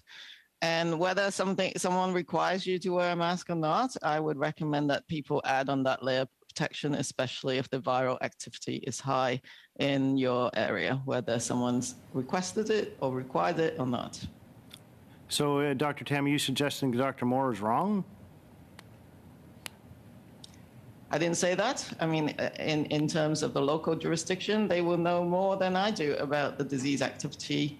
But for the general population, I still advise people that to layer on that protection, particularly if you're at high risk, and to protect others. Interesting comments. Thank you for that. Mr. Chair, to Dr. Tam again, if I could. We talked a lot about metrics and numbers, and I guess I have a very pointed question. What is it that makes the Public Health Agency of Canada afraid to share those numbers with Canadians? What are you afraid of? I think it's a question of people need to understand the complexity of public health decision making, and you cannot make these very complex decisions based on a singular metrics. The decision makers have to take into account a number of metrics. Even looking at healthcare capacity, that is different across Canada. It's not the same between Yukon and Ontario. And as the federal government, they need to take into account and make sure that they're protecting all populations across Canada with some of the mandates that they are responsible for. So you have to look at a composite picture of all of those metrics or measures that Dr. Hapi-Kocher had mentioned. It's not that simple. So you cannot boil down a complex decision by simple metrics, but all of them are important. Yeah, Mr. Chair, thank you. Thank you for that, Dr. Tam. Mr. Chair, if I could, oddly enough, we've asked for those metrics to be presented here at this committee. And again, not to be disparaging to my other colleagues, but there are 3 physicians on this committee. And again, Public Health Agency of Canada has refused over and over and over and over and over and over again to provide these metrics. I would dare say that perhaps, 3 physicians might be able to understand this very complicated stuff that you're talking about. I find that utterly shocking, dismissive, and quite frankly, unbearable that you continue to refuse to provide this. And there has to be some metrics, Dr. Tam. I mean, this is utterly ridiculous, and to not provide them to this committee is quite frankly embarrassing. As far as I know, the Public Health Agency, as part of the remittance from the last committee, provided the answers that this committee was looking for, and the president of the agency has... I'm sorry, Dr. Tam, that's absolutely untrue. I'm the one who requested that material, and the stuff that we got talked about, the same foolishness, and I'm sorry to be disparaging to Dr. Kocher and to the minister, but the same foolishness that we hear over and over again, that vaccines are very helpful. Yes, they are. We're fine with that. Tell us the metrics. Simple. Unbelievable. This is unacceptable, Dr. Tam. Dr. Tam, you go ahead and respond to that, and then we're going to move on to the next questioner. I think the metrics are what they are. We're looking for specific numbers, and it's actually really difficult to do that because you have to take into account all of those metrics at the same time. And I think they do include what I've actually talked about, which is vaccine effectiveness, of course. So the current 2-dose vaccine regimen is not enough. And so as chief medical officers, we said up-to-date vaccination is what we recommend. And the other metrics, if you were looking at it, would be the pandemic activity across the world. The United States still going up. Canada, the current wave has come down. That's great, but hospitalization is still high. And it depends on where you are. So I believe those kind of information had been provided to this committee, but we can certainly follow up. Thank you, Dr. Tam. Next, Mr. Johari, please, for 5 minutes. Thank you, Mr. Chair, and thank you to the officials for appearing in front of the committee. I want to go back to COVID-19 spending, specifically as it relates to the supplementary estimate A. We know that in the supplementary estimate A, $1.5 billion was allocated to PHAC. And when you do a little bit of a deep dive, you realize that this is in support of the therapeutics and treatment, which is in my point of view a good sign. As you all know, we started with a huge spending on vaccine, PPE, research and development, building domestic capacity, and buying a lot of testing. Now, in this budget, we are now turning our focus into therapeutics as well as the treatments. And specifically, I want to point back to the comment that the PBO made on this expenditure, that he mentioned that the shift from funding medical research and vaccine development into therapeutics and treatment represent the changing needs over the pandemic stage. My question to the department, i.e., I believe Mr. Lucas, and to PHAC, Dr. Tam, Dr. Kuchar, is how do you foresee future alteration to the government expenditure on COVID-19 expenditure as a result of these changing needs? What should we be looking at in Supplementary B and C as it relates to these type of investment that's needed? Mr. Chair, I'll start as such on that question. Specifically, as pointed out, the Supplementary A estimates provide a reprofiling for both aspects of therapeutics, as well as making sure that we are well prepared. And as Dr. Tam pointed out earlier, COVID is not over yet, so we continue to build from where we started. As we move forward, and as it is mentioned, the medical countermeasures will still be a very effective tool, which we would likely want to have in our arsenal to make sure that we are prepared. In fact, a lot more emphasis would be on preparedness as we go further, whether it is capacity building or using new tools. And in that context, I mean, when we talk about that, whether it is domestic biomanufacturing, whether it is health human resources, those are all important components of us being ready and the investment being there. And in reality, what are the lessons learned from this pandemic would allow us to make those strategic investments, whether they are in the field of, having a capacity or an expertise or the tools, including the medical countermeasures and therapeutics, of which we can utilize as we move forward into our quest to go past this pandemic. So I'd offer those comments as such, Mr. Chair. Thank you. Any of the other officials want to make a comment? Where do we see the future investment? I would just observe, Mr. Chair, that we are actively working to watch for developments, both in terms of new types of treatments, both treating after diagnosis, but in some cases prophylactically or in advance, such as Evusheld from AstraZeneca.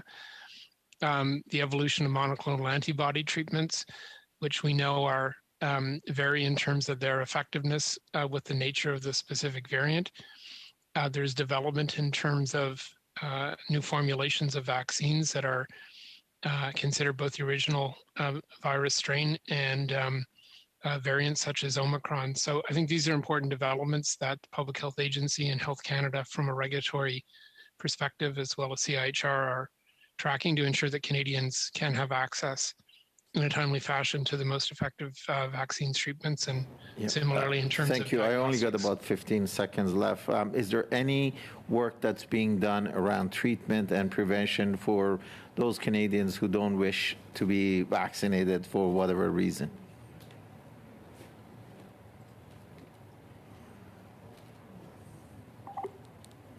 Mr. Chair, Go ahead, Harpreet. Mr. Chair, as mentioned by Dr. Lucas, there are, those prophylactic things, including treatments Paxlovid being one of those, but also making sure that these are available and these are appropriately used at the very first instance when the diagnosis of COVID is done. And certainly more monoclonal antibodies and more of those therapeutics would come online, which we would probably want to invest in terms of prevention. Thank you, Mr. Johari. Dr. Co-Chair. Next, Mr. Lake, please, for 5 minutes. Thank you, Mr. Chair. The Liberal platform promised $4.5 billion for a Canada Mental Health transfer over 5 years, beginning with fiscal year 2021-22. How much of that money has been allocated so far?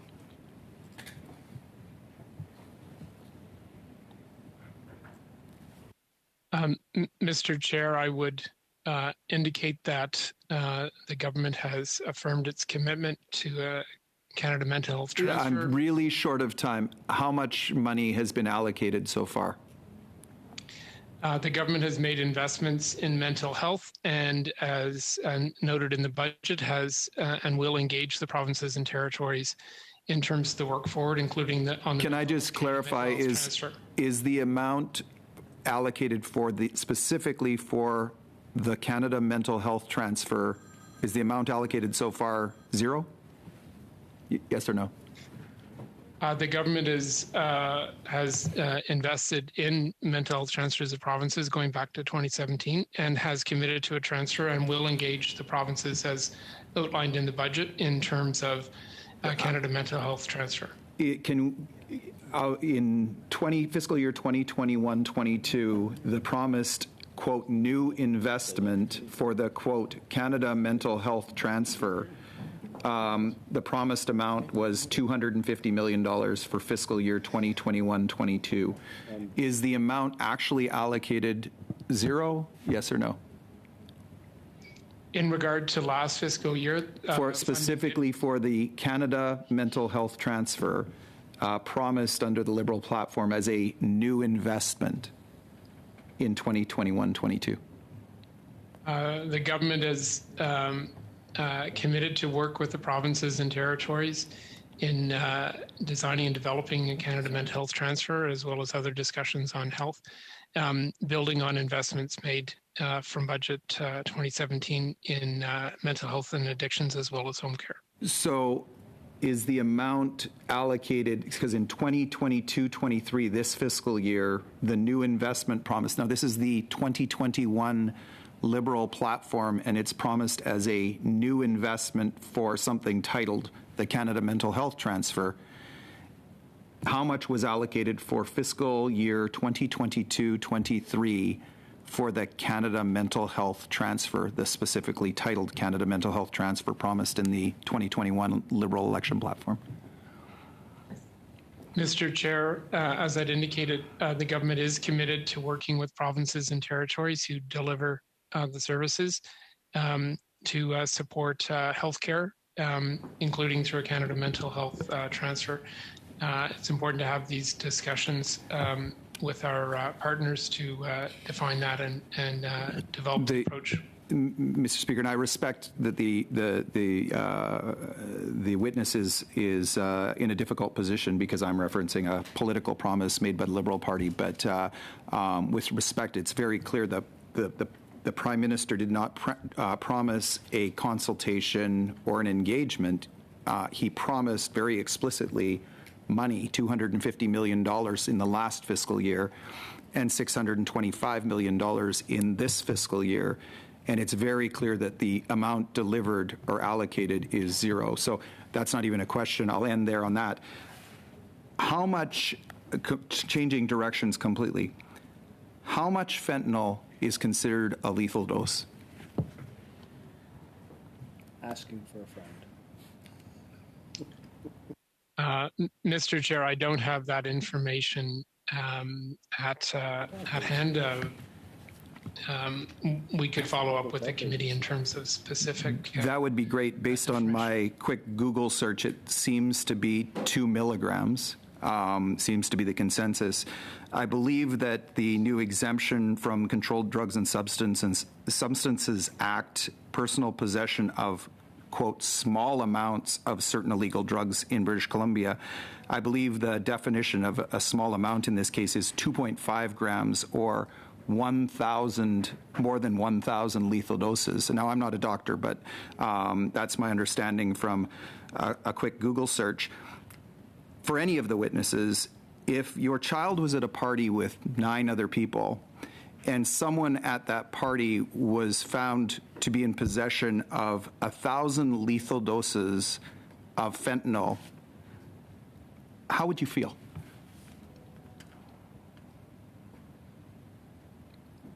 Would you believe that 1,000 lethal doses was simply for personal possession?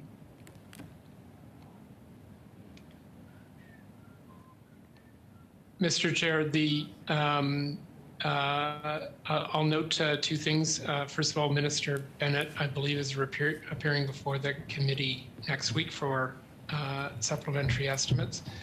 I'm sure would be happy to speak to this issue.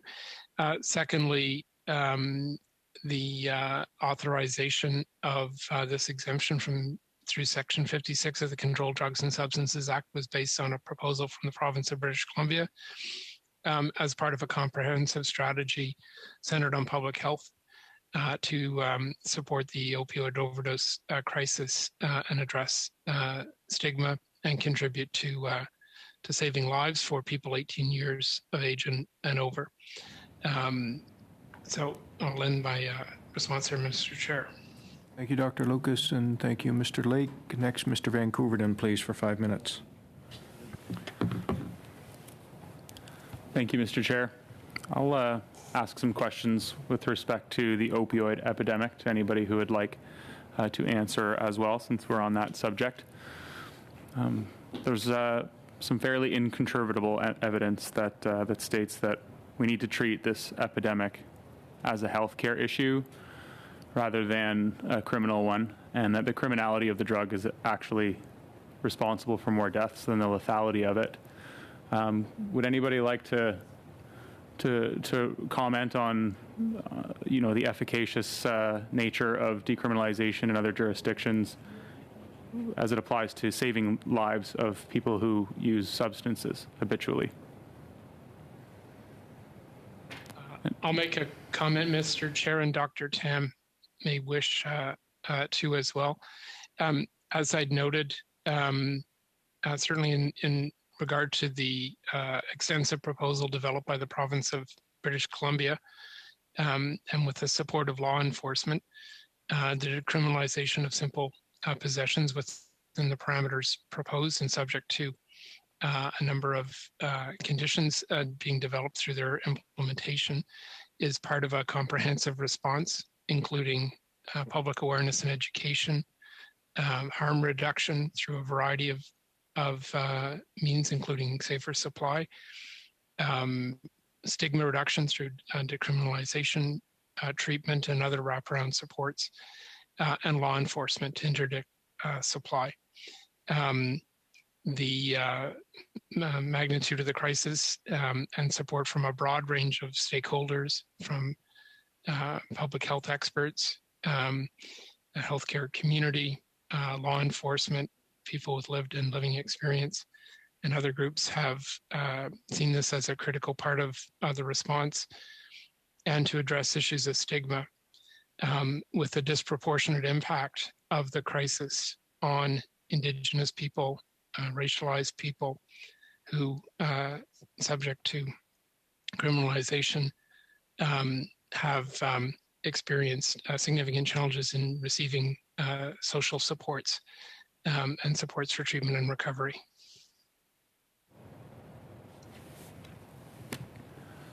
Thank you, Dr. Lucas. Dr. Tam, would you have any reflections on decriminalization? I concur with Dr. Lucas that we need to take a comprehensive public health oriented approach, of which decriminalization of the simple possession of drugs is one aspect of it. And it is important, particularly at this juncture where there's a very toxic drug supply and we need people to be able to access safer supply as well. But But during the pandemic, the number of deaths from the substance use crisis increased to 20 a day. So this is why now more than ever, these urgent approaches that are comprehensive is needed. Thank you, Dr. Tam. Are you able to differentiate numbers in any broad terms with respect to how many deaths are attributable to overdose versus a toxic drug supply?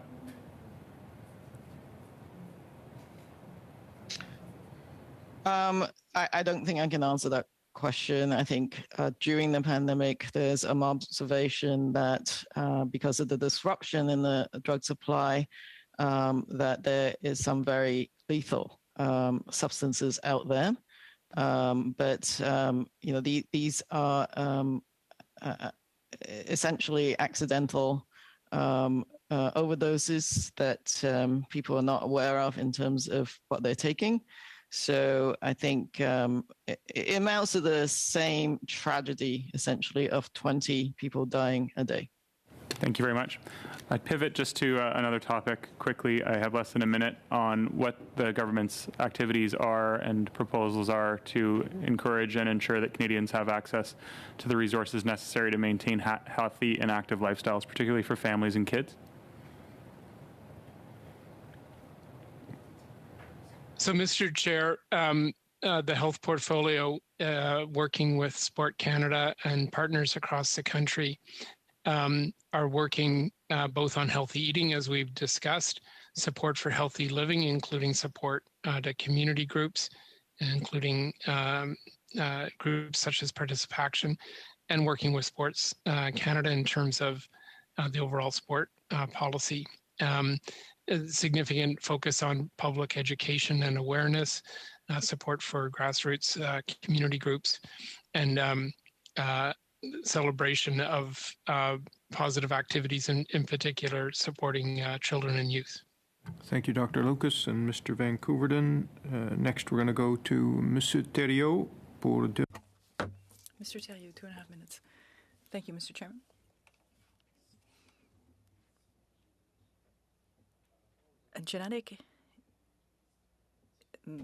Genetically modified ingredients.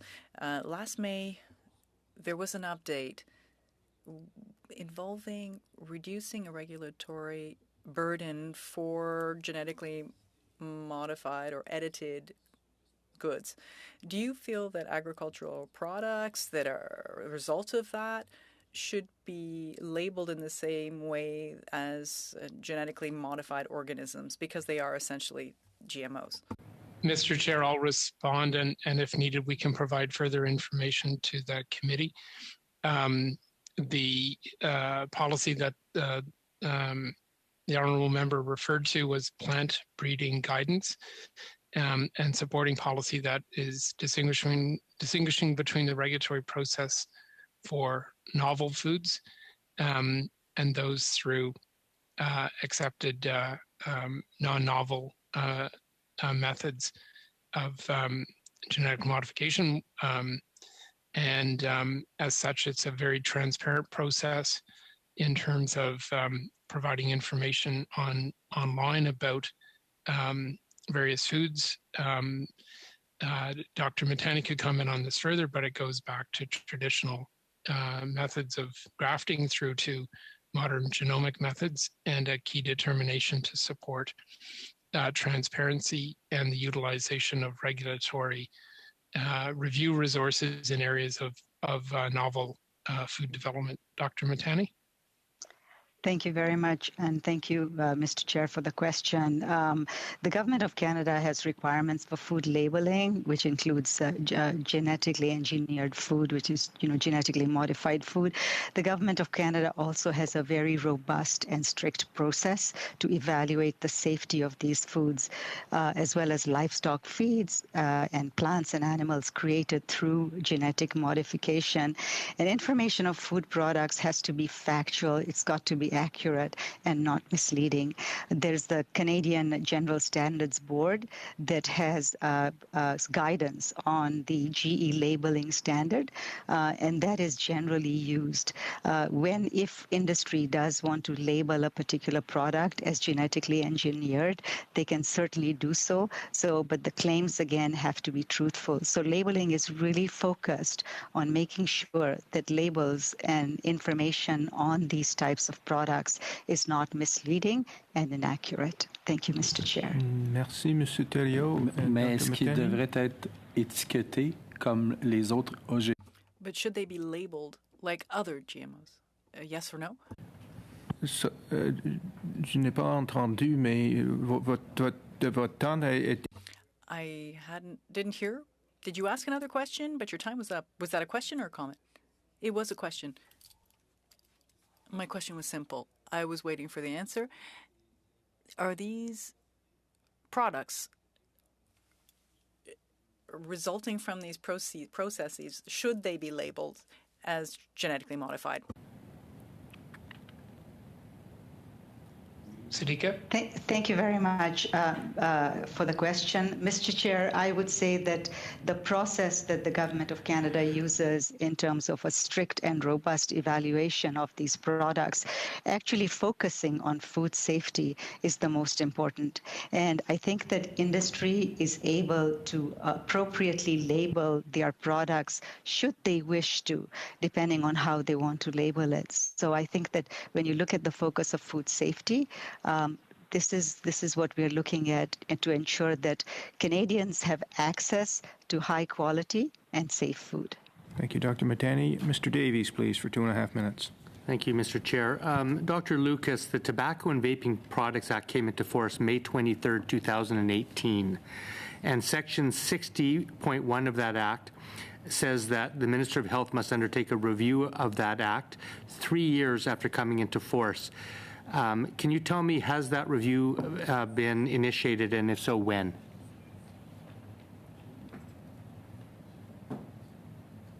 Mr. Chair, indeed, the review has been initiated and is underway and is aimed at completion later this year.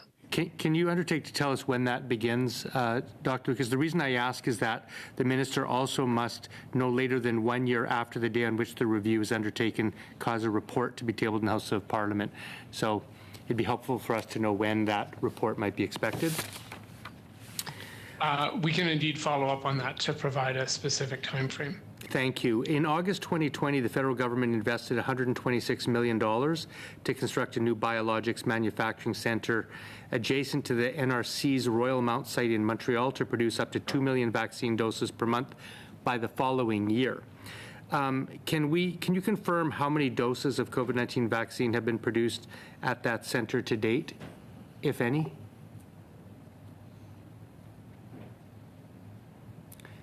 Does anybody know? Could you undertake to let us know in writing? Yes, we will. Thank you. I think my colleague, Dr. Kochhar, is coming on to respond. Sorry. Do you have a number? And so we will take it back, but this is mostly with the NRC, so we will take it back and get that information. My final question is, if decriminalization of substance use, reducing stigma, and treating addiction as a health issue is the proper public health policy, and you all seem to say it is, how can the government justify criminalizing possession and use of drugs in every province and territory in this country outside of British Columbia?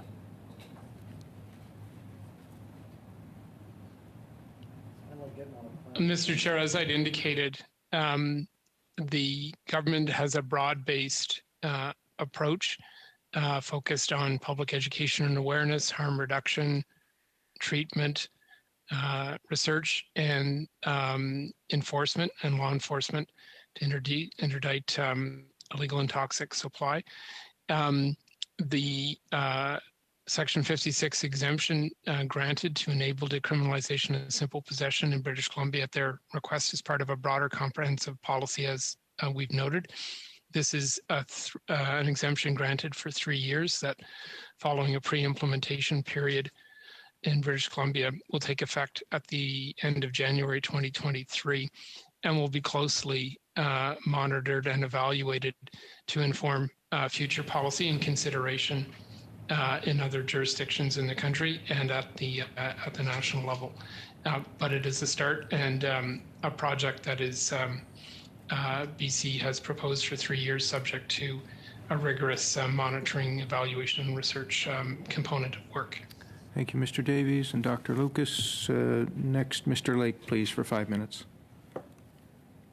Listen, I'm going to follow up on my line of questioning from last time, and just to understand the context for me, I get the complexity of the opioid crisis, and as I've mentioned before, I mean, my own father passed away of a lethal dose of OxyContin in 2003, and I understand, I have sympathy for the concept of harm reduction, and I think that we have to have some important conversations around that. But for Dr. Tam, because I really do think we have to be able to have a very straightforward conversation around the complexity of these things. If someone at a house party with 10 18-year-olds was found to be carrying 1,000 lethal doses of fentanyl, would you, as Canada's top public health official in the country, would your number one concern be stigmatization of the person carrying the 1,000 lethal doses of fentanyl? I think if youth and indeed this decriminalization only applies to adults, but I think the key 18-year-olds, so 18-year-olds here, adults. Yeah, so the first thing is not to criminalize them, but to get help for them. So I think they will be very unlikely to actually put themselves forward for further support or treatment if they know that we're going to be criminalized. We're talking 1,000 lethal doses. We're talking someone carrying enough fentanyl to kill 1,000 people. How do you even distinguish what's personal use and what's trafficking at that point in time? Well, that's, Mr. Chair, something that law enforcement does on a routine basis. And certainly this exemption does not apply to trafficking. And that would be at the discretion of law enforcement, considering the circumstance and intent to traffic or for simple possession. So assuming that the decision was made that the 1,000 lethal doses were for personal use, what measures would even be available to deal with that situation for the person? What kind of treatment options would that person immediately go into? What would the public health agency advise in that circumstance? Well, I think a comprehensive approach, as Dr. Lucas has said, is very important. If there are actually an overdose, of course, you need to treat with naloxone and then essentially meet the individuals where they are to get them into help that they need when they're ready. As I understand that it's the simple possession and the amount is a cumulative amount. Now, that may not answer your question straight away. I do believe, in fact, that the communities impacted by the substance use crisis are the ones providing input into that amount as well, and that many people have developed a tolerance to the fentanyl drugs, and that's why there's so many different aspects which take into account as British Columbia applied for this particular policy. How much would how much would a person have to weigh to have a tolerance for 2.5 grams of fentanyl in their system? I cannot answer that question. I think people do develop tolerance. It may be different from different individuals. I really don't know the answer to this. Is it possible that someone could have a tolerance for 2.5 grams of fentanyl? It is possible. So one of the doctors here is saying yes. 2.5 grams of fentanyl. grams. Okay, so now the doctor that said yes is saying no. But seriously, is there a person on the planet that has a tolerance for 2.5 grams of fentanyl?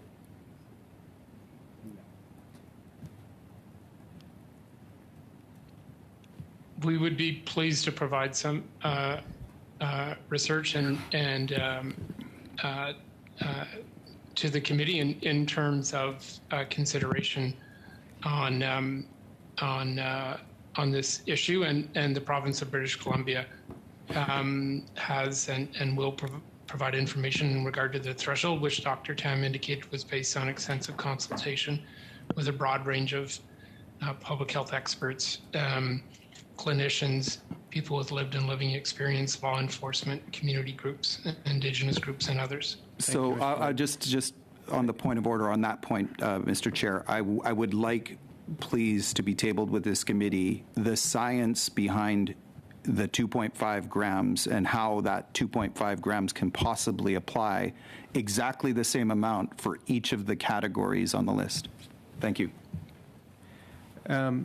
We're going to allow Dr. Pawlowski one final question, and then I'm going to ask for a motion for adjournment. Dr. Pawlowski, you get the last question. I'm going to ask a really long question, too. And I'm going to help the Conservatives out with this because they want our secret formula for those who don't have kids and don't know SpongeBob. In SpongeBob works at the Krabby Patty or the Krusty Krab, which is famous for its Krabby Patties.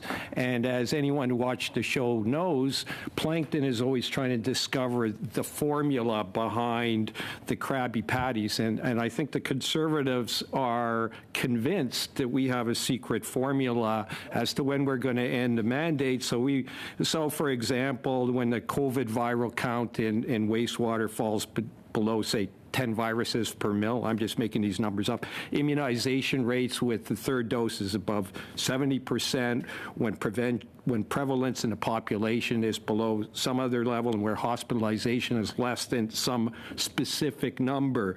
Now, let me ask Dr. Tam, I think you've already said the answer to this, and the answer is no, there's no magic formula, but also, isn't it important not only the absolute numbers, but how they're trending in terms of if the rate of using of masks is decreasing, if social distancing is decreasing, if vaccination is plateauing, if availability of treatments is increasing? Is it not an interplay of all these things that makes giving specific numbers impossible?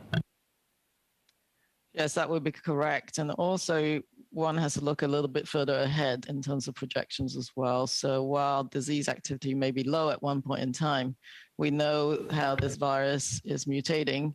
And so you also need to plan ahead.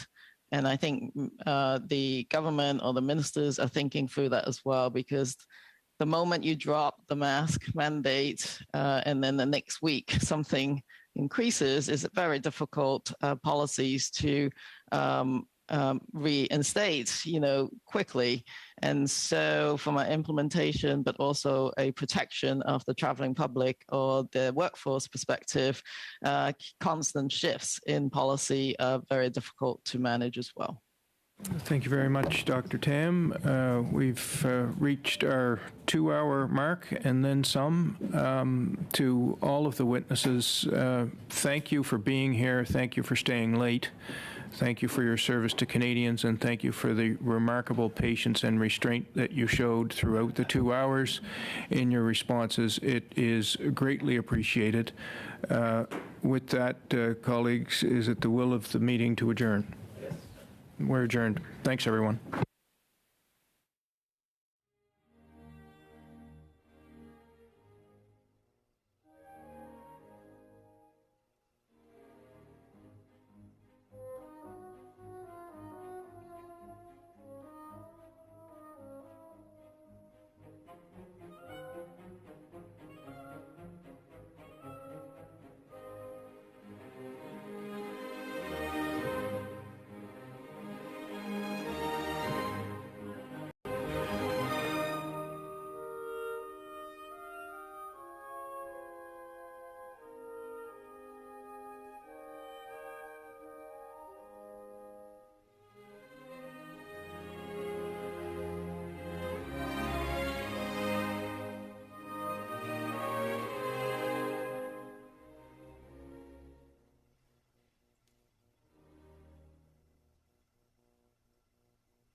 you.